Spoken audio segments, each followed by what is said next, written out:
Article 5.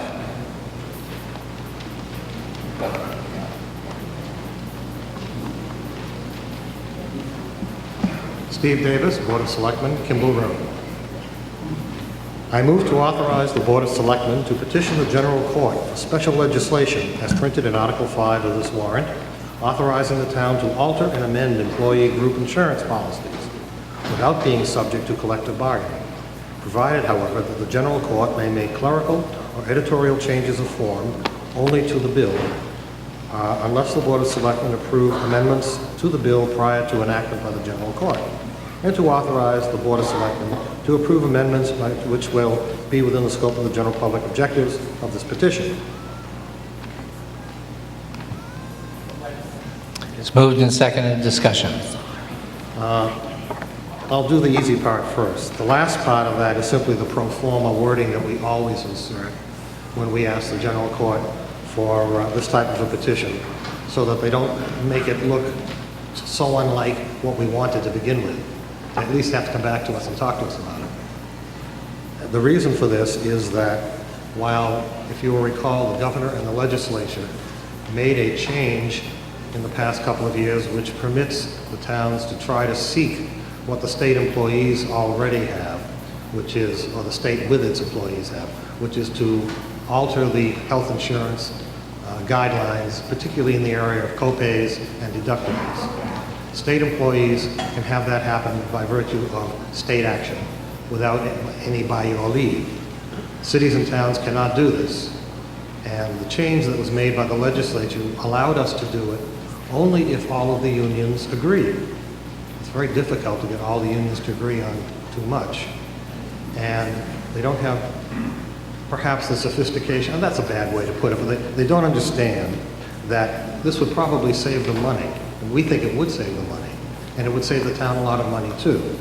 And that's important because, and I'll read the next part, the relentless annual increase in employee health insurance premium burdening local communities is not sustainable. Over the past 5 years, our revenue has grown 8.5%, but over the same period, health insurance premiums have increased 28.6%. It is fiscally vital that cities and towns in Massachusetts are able to take advantage of changes in insurance plan design in order to lower premium costs. Currently, every plan design change, no matter how minor, requires approval of the various unions.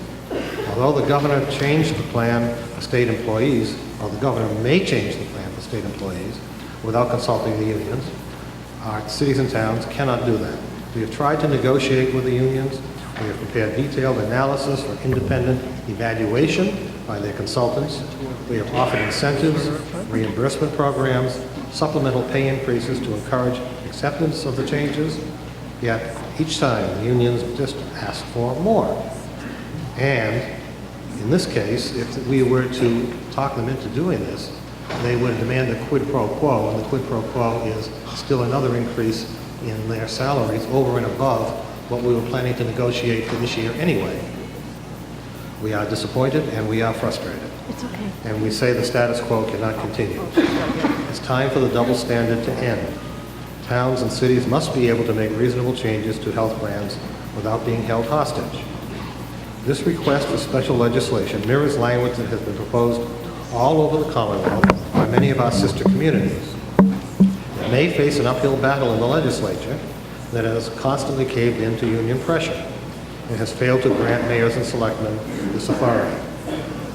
We seek town meetings' overwhelming support for this article, so our legislative delegation and our unions hear a clear message from the taxpayers. Please support the article. Now, I don't know how many other towns and cities have sponsored and are going to pass this because nobody's keeping count. We tried to find out through Mass Municipal, but they didn't know. But we do know a lot of towns are doing it.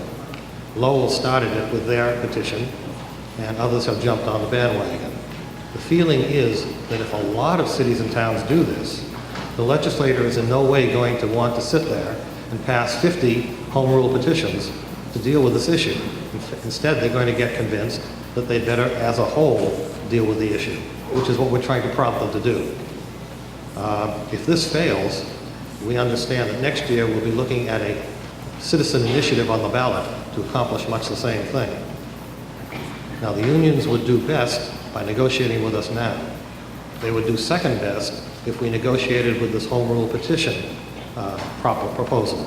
They do least well if we just can do what the state allows itself to do, and that's join the state insurance pool, because we can offer some extra benefits that they don't offer. And they can change the premiums in mid-season every 6 months. We wouldn't do that. So we haven't been able to convince them, and we are hoping for your support so that we will have a little more ammunition to get this job done. Thank you.